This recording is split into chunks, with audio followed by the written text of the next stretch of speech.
We will now continue with our study of chemical reactions by discussing chemical equations. You know that in a chemical reaction, atoms combine in some definite proportions to form compounds, molecules of compounds. When you represent these combinations, how these definite proportions work, we get a chemical equation. Now consider the burning of carbon in the air. We talked about that in one of the previous classes. Carbon combines with oxygen to form carbon dioxide. Alright, how do we write a chemical equation for that?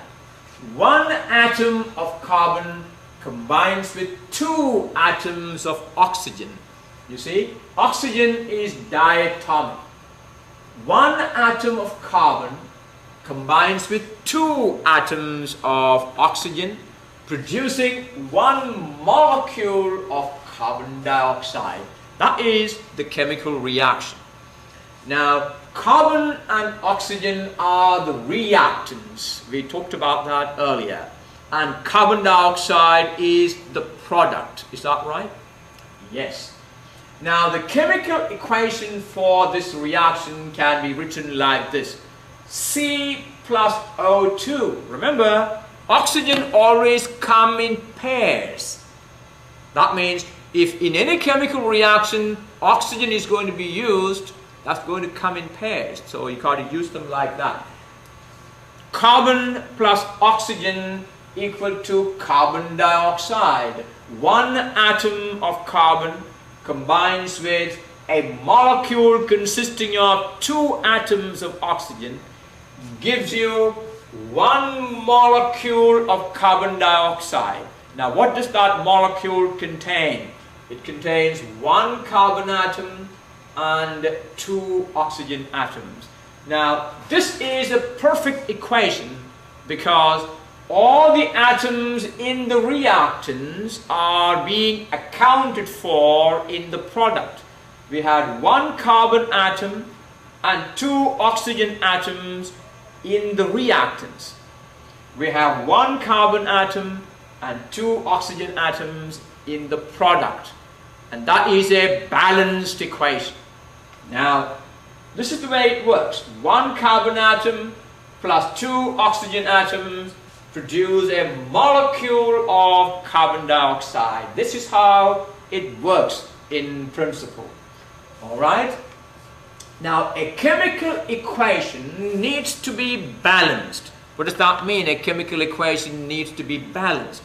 It means the number of atoms of an element in the reactants must be the same as the number of atoms of the same element in the product. The number of carbons and the number of oxygens must be the same on both sides of the equations. That is the meaning an equation needs to be balanced. Now, in terms of the number of atoms of each element on each side of the equation, there is one carbon atom on the left side of this equation and one carbon atom on the right side, so the carbons are balanced. There are two oxygen atoms on the left side and there are two oxygen atoms on the right side, so both carbon and oxygen are balanced. We say the chemical equation is balanced. Now, let us now consider the reaction between hydrogen and oxygen to form water. Well, how do they form water? Now, water molecule consists of two hydrogen atoms and one oxygen atom. This is water, H2O. Now, is it therefore right to represent the reaction like this? H plus O will give you H2O. Now, I suppose you recall this arrow means yields, gives rise to. The left side are the reactants, the right side are the products. Now, is this right to represent that reaction? One atom of hydrogen combines with one atom of oxygen, gives you one molecule of water? No, the left side has one hydrogen, but the right side has two hydrogen. It is not balanced. You cannot have this reaction occurring. Where did the one hydrogen, additional hydrogen on the right side come? Was it created, invented? You cannot do that. Now, this cannot happen for two reasons. Why? First of all, hydrogen and oxygen are diatomic gases. They don't exist as single atoms. You cannot pick a single atom from anywhere and a single hydrogen atom. They don't come as single atoms. So writing H plus O is wrong. You cannot have them because hydrogen does not come as a single atom. Oxygen does not come as a single atom. Therefore, that is wrong.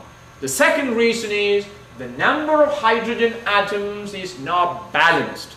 There is one hydrogen on the left and two hydrogens on the right. The number of hydrogens are not balanced. For these two reasons, this representation or that equation is not a correct equation. It is not a balanced equation. Now, therefore, how do we modify this? Now, can we do this? We said, looking at the first, we said hydrogen and oxygen are diatomic. They only come in pairs. H2 plus O2 is H2O. Is this right? Well, this has taken care of the first problem. It has solved the first problem. But it hasn't solved the second problem. Now, this is an improvement, but the oxygen atoms are not balanced. There are two hydrogens on the left, two hydrogens on the right. But there are two oxygens on the left, only one oxygen on the right. That is not balanced. So what do? One molecule of hydrogen reacting with one molecule of oxygen cannot produce one molecule of water. This cannot happen. That means there must be some other arrangement that we need to look at. Maybe there are more than one hydrogen atom, more than one hydrogen molecule that will come into this picture. Let's make that happen. Well, this cannot happen. So, how do we fix this to obtain a balance? Well, during the reaction, what happens is the HH bond and the OO bonds break and the HO bonds form. You see, when hydrogen and oxygen combine to form water, the first thing to do is the H2 are bonds between two hydrogen atoms. That bonds need to be broken. The O2 bonds needs to be broken. And the new bonds need to be created between hydrogen and oxygen to form water. And therefore, we have some different ways of doing that. Now, it is reasonable to assume that two hydrogen molecules, 2H2, react with one oxygen molecule, O2, to produce two water molecules, 2H2O. Is that reasonable? Let's write it that way. 2H2. Now, how many atoms of hydrogen are there in 2H2? Remember, this tells me that there are 2 of H2. That makes 4 hydrogen atoms. Plus O2, 2 oxygen atoms. Gives rise to 2 molecules of H2O. So, in order to find the number of hydrogen atoms, what all we need to do is multiply this number with this number. 2 times 2, This is 4 hydrogen. And how many oxygens are there? Multiply this 2 with 1, that is 2 oxygens. So on the right, now you have 4 hydrogens and 2 oxygens, which is the same that we have on the left. So what's the representation here? You got 2 H2. This is 1 H2, this is 2. So there are 2 hydrogen molecules combining with 1 oxygen molecule, giving you 2 molecules of water. You see that? And that's the arrangement that happens between hydrogen and oxygen. This is the simplest way a water molecule can be formed. 2 hydrogen molecules combining with 1 oxygen molecule. An oxygen molecule contains 2 atoms. Creates 2 water molecules. And H2O, another H2O, giving you 2 H2O. So 4 hydrogen atoms on the left balances with 4 hydrogen atoms on the right, and 2 oxygen atoms balances with 2 oxygen atoms on the right. We have a balanced equation now.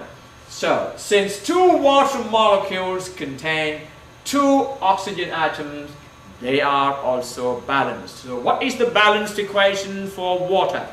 2H2 plus O2 is 2H2O, is the balanced equation for the formation of water, combining hydrogen and oxygen. Okay, look at another one. Carbon reacting with oxygen also produces another compound called carbon monoxide, CO. 1 atom of carbon combines with 1 atom of oxygen, producing carbon monoxide. What is the balanced equation for this reaction? Can you write the balanced equation for that? Well, since oxygen is diatomic, we need to start with this.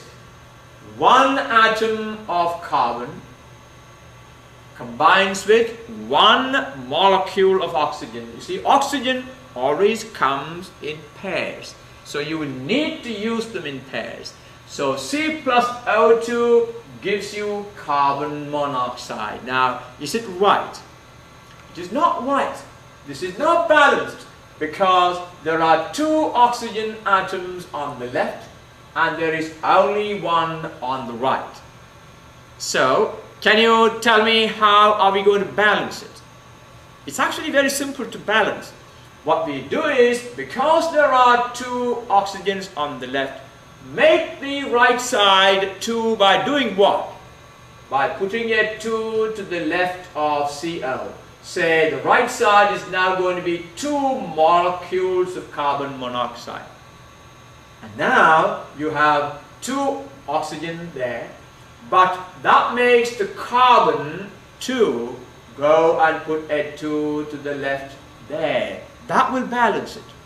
So 2 carbon atoms reacting with 1 oxygen molecule will produce 2 molecules of carbon monoxide. So that's the way we start. Put a 2 to the left of CO, telling me that there are 2 carbon monoxide. That makes the number of oxygens 2, but that also makes the number of carbons 2. So to balance that, you go to the left and put a 2 to the left of carbon. So this is the balanced equation there. 2 carbon plus 1 oxygen molecule gives you 2 CO. You can see the number that we put to the left of a molecule or an atom tells you how many molecules are there. This 2 tells me that there are 2 molecules of carbon monoxide. That means there are 2 carbons and 2 oxygens. The 2 on the left of C and on the left of CO is called the coefficient. So the coefficient, this coefficient tells you there are 2 molecules of carbon monoxide. It represents the number of molecules or atoms. This coefficient tells me that there are 2 carbon atoms there. Now, changing the coefficient changes the amount of substance. So, 2 carbons plus 1 oxygen molecule gives rise to 2 molecules of carbon monoxide. 2C stands for 2 carbon atoms, and 2CO stands for 2 carbon monoxide molecules. Okay? What does 4H2O stands for? 4H2O stands for 4 molecules of water. Tell me, how many hydrogen atoms are there in 4H2O? What all we need to do is multiply the coefficient with the subscript. 4 times 2. There are 8 hydrogens, and how many oxygens are there? 4 oxygens. So in 4 molecules of water, there are 8 hydrogens and 4 oxygens. Alright, another one. Methane. The formula for methane is CH4. Reacting with oxygen, that is O2, produces carbon dioxide and water. What is the balanced equation for this reaction? Alright, start with writing down the unbalanced equation. In other words, we are told that methane, CH4, react with oxygen, that is O2, yielding carbon dioxide and water. So that's the starting point. Now we check for balance. Alright, look for carbon. How many carbon atoms are there on the left? 1 carbon atom on the left. How many carbon atoms are on the right? 1 carbon atom. So that is balanced. Now look for hydrogen. There are 4 hydrogen atoms on the left. And how many hydrogen atoms are there on the right? Only 2. So we start by balancing the hydrogen atoms by doing what? Because there are 4 on the left, there has to be 4 on the right. So put a 2 to the left of H2O. Make a coefficient. So introduce a coefficient 2 for H2O. Let's do that. CH4 plus O2 is CO2 plus 2H2O. Alright, now look at again.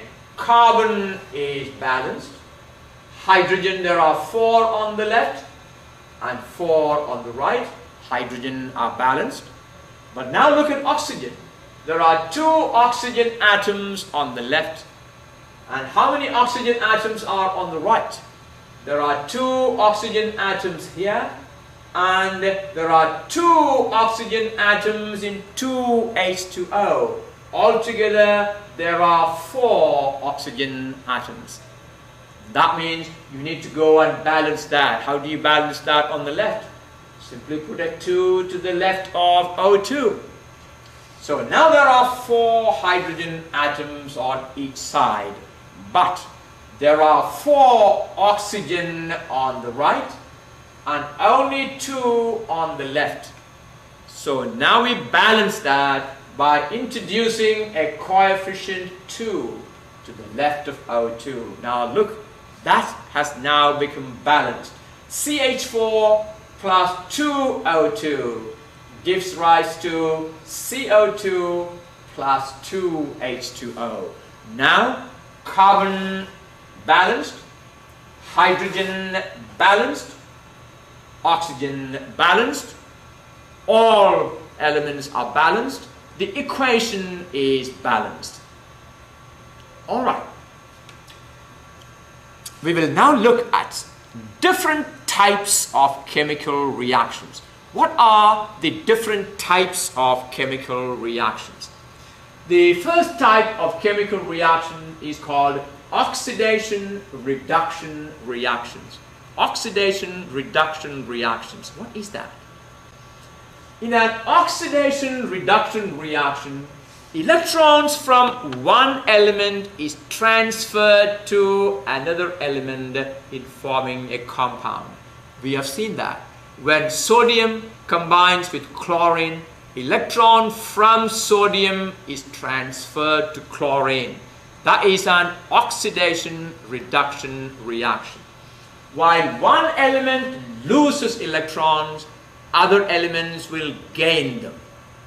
Now, there are two parts for such reactions.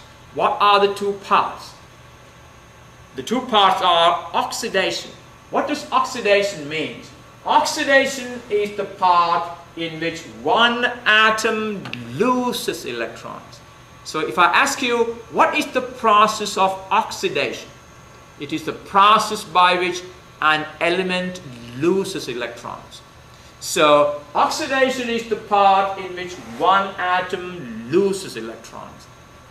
Now reduction is the part in which one atom gains electrons. You see, gaining an electron is said to be reduction. Well, because gaining an electron is equivalent to reducing the positive charge. That's why it's called reduction. So oxidation is giving up electron, losing electron. Reduction is gaining electrons.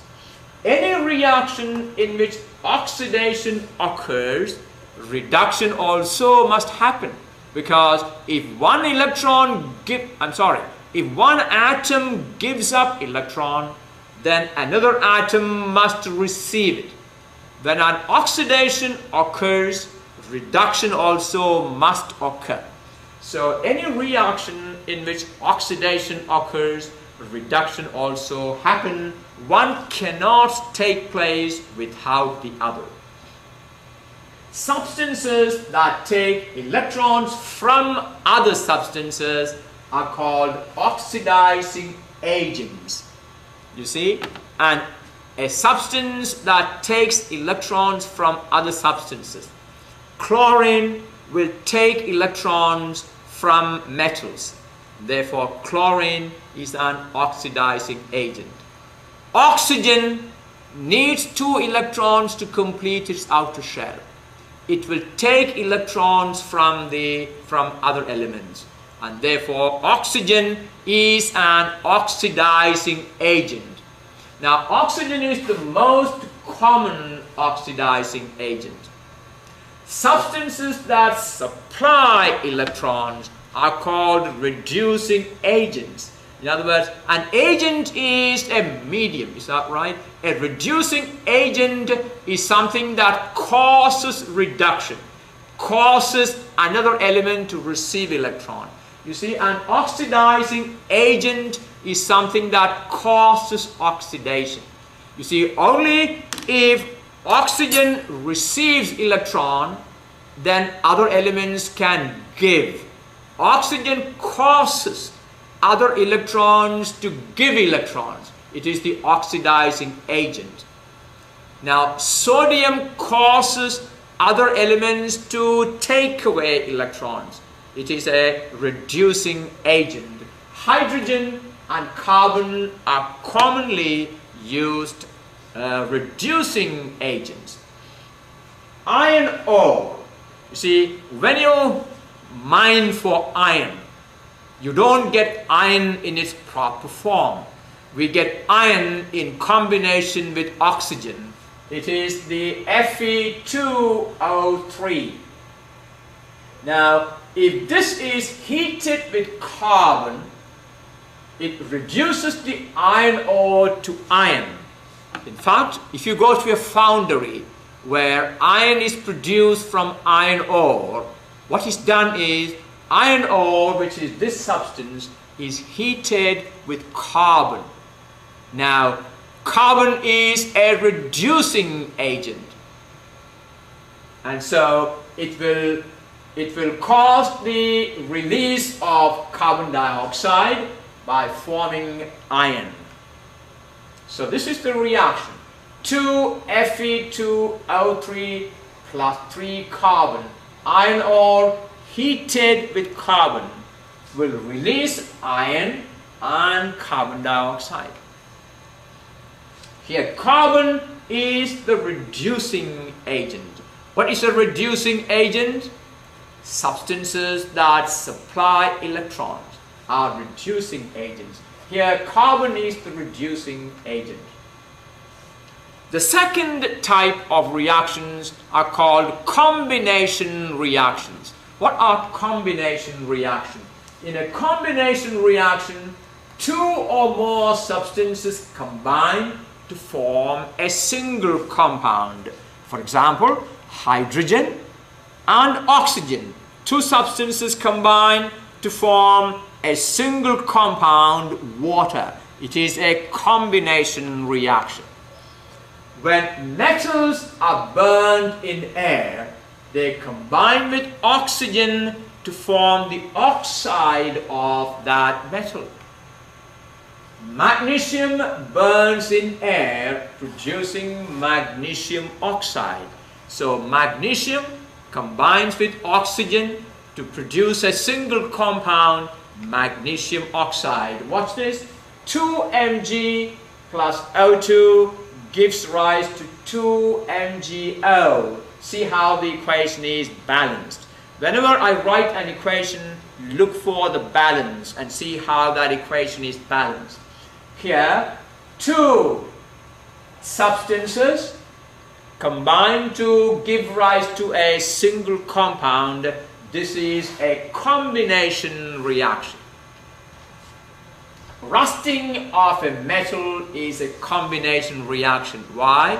Because in rusting, metals are oxidized. Metals combine with oxygen to produce metal oxide. So metals are oxidized in this process.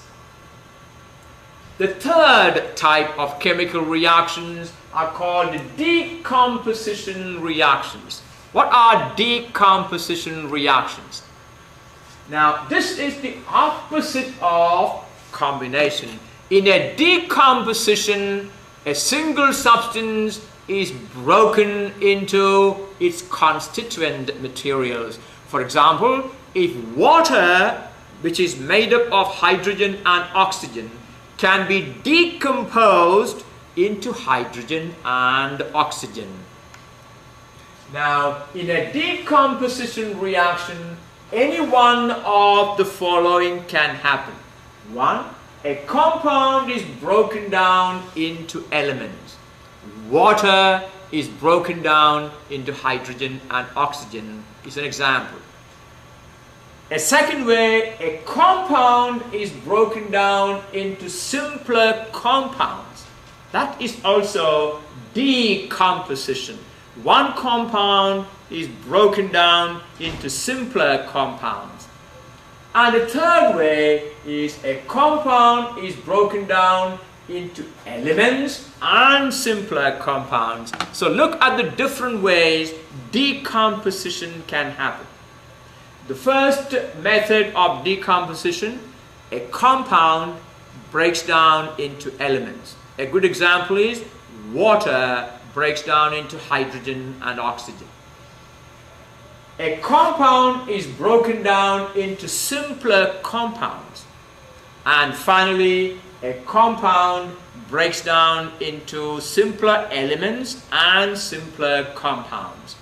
Now, here is an example of water breaking down into hydrogen and oxygen.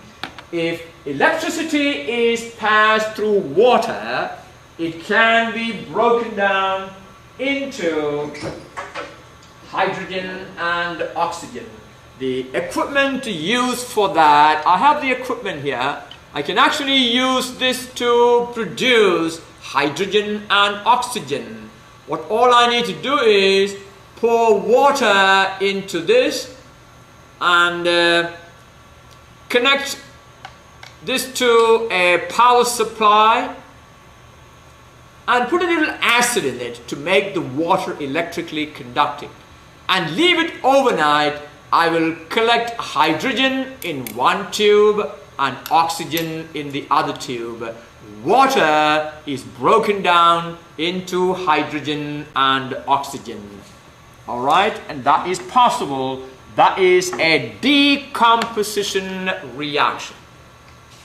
When electricity is passed through water, it is decomposed into oxygen and hydrogen, and the process is called electrolysis. The process of passing electricity through a liquid to decompose it is called electrolysis. That is 2H2O. This is the reverse process of forming water. 2H2O is broken down into two molecules of hydrogen and one molecule of oxygen. So in the experiment you will see there will be twice as much hydrogen collected as there is oxygen. You see, the amount of hydrogen collected will be twice as much as oxygen. For every one molecule of oxygen formed, there will be two molecules of hydrogen forming. Now, another kind of reaction is called a replacement reaction. What is a replacement reaction? In a replacement reaction, an atom or a polyatomic ion is replaced in a compound by a different atom or polyatomic ion. Now, the replaced part may be the negative or positive part of a compound. For example, XY reacting with Z produces XZ plus Y. What all happened is you simply replace this Y. You see that Y, the Z is replaced in place of Y, and Y stands alone. That is a replacement equation. Now look at this as an illustration. A single person plus a couple. They are dancing and the single person is jealous. What happens a little later? Oh well, he stole the girl. And you can see that is a replacement reaction. This is your Z and this is your XY. After the reaction, what you have?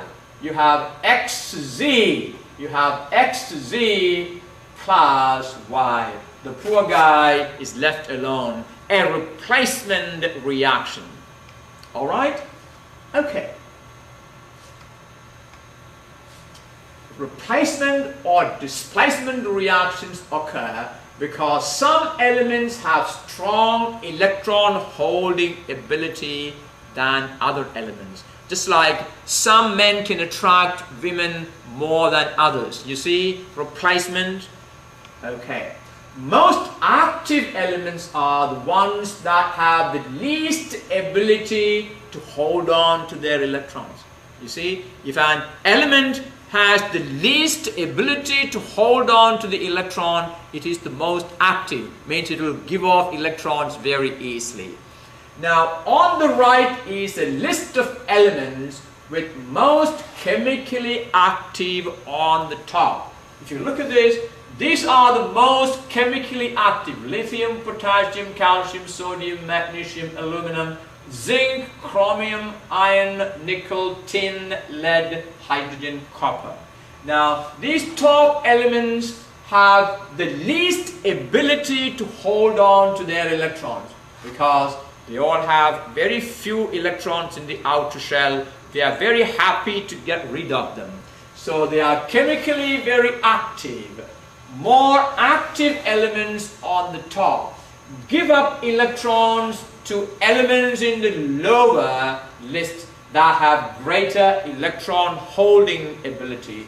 As you go lower, they have more electron holding ability. So here, this is the increasing chemical activity.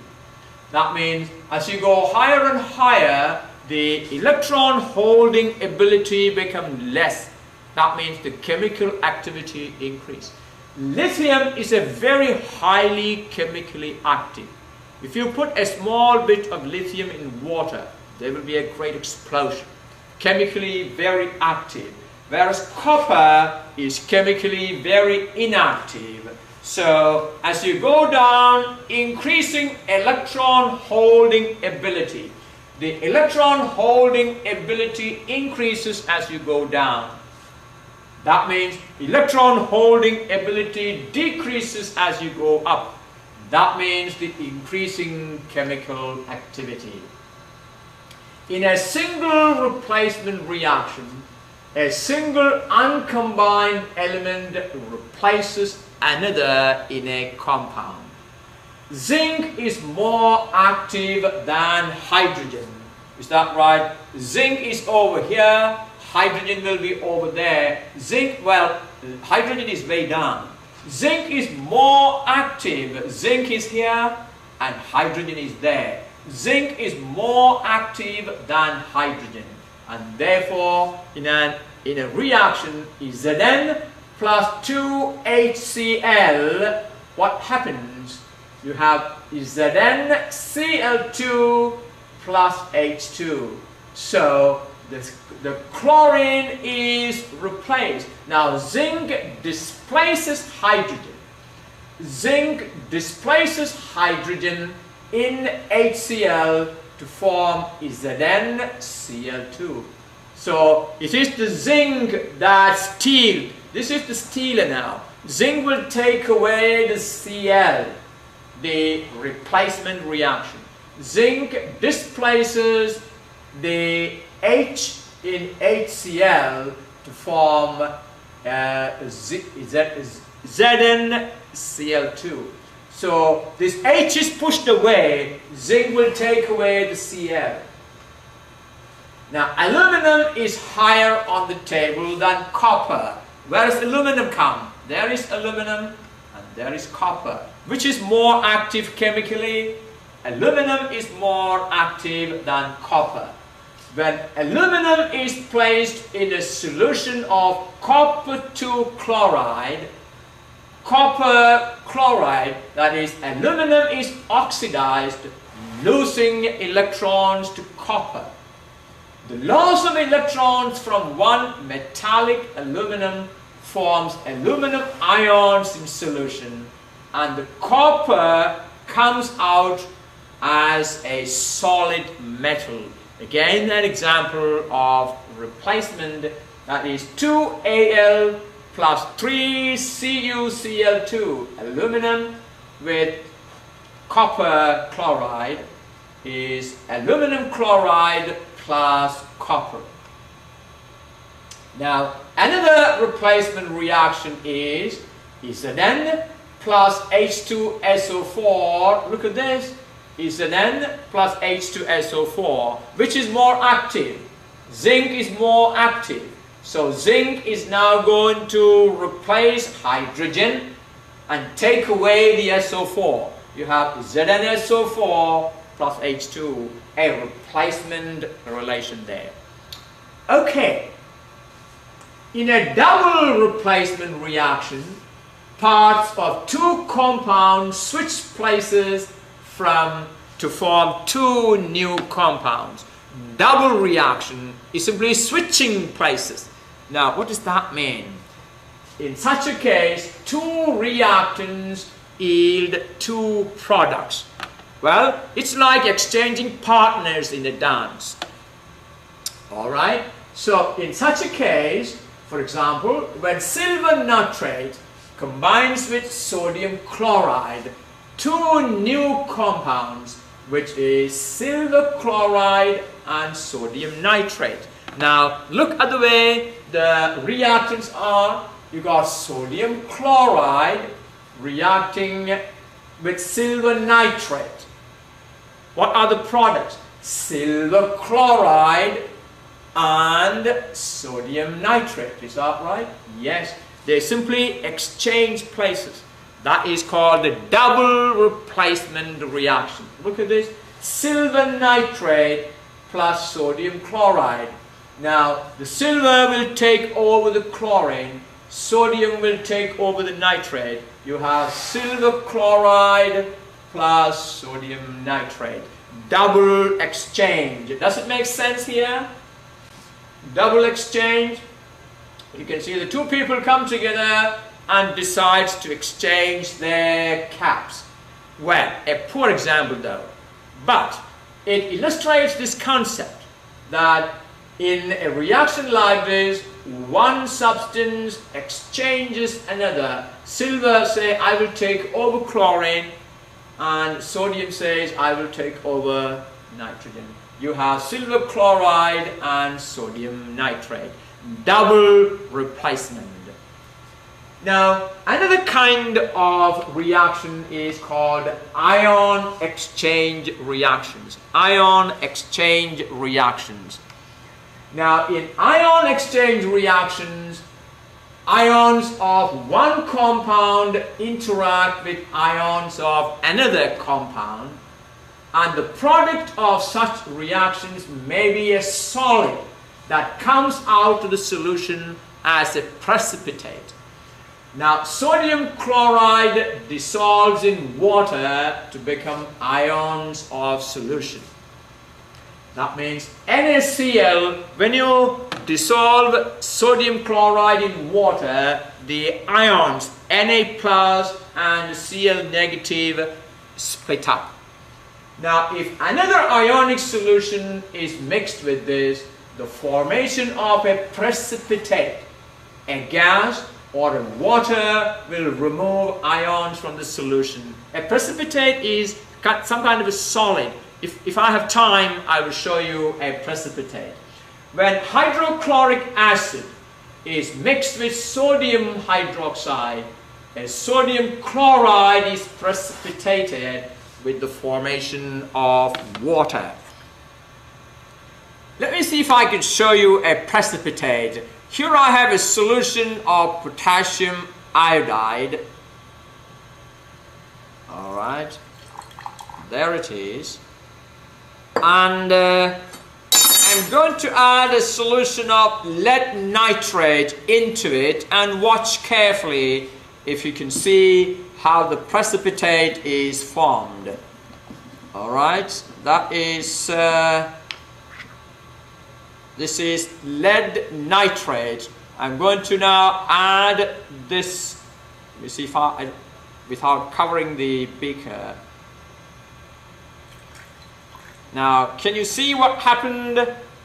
Well, a precipitate, a solid substance that you can see on the beaker, so much of precipitate has actually happened. I don't know whether you can see the color. Yeah, well, I should have actually shown it to you in the light. They were clear solutions and it became a mucky solution with the formation of a precipitate. And that is the ion exchange reactions. So I want you to be familiar with the names of these various types of reactions. Alright, I think we have covered enough on chemical reactions. And this is the end of the lesson 1 in unit 5. And we have one more lesson in unit 5, and I will get back to you with that lesson a little later.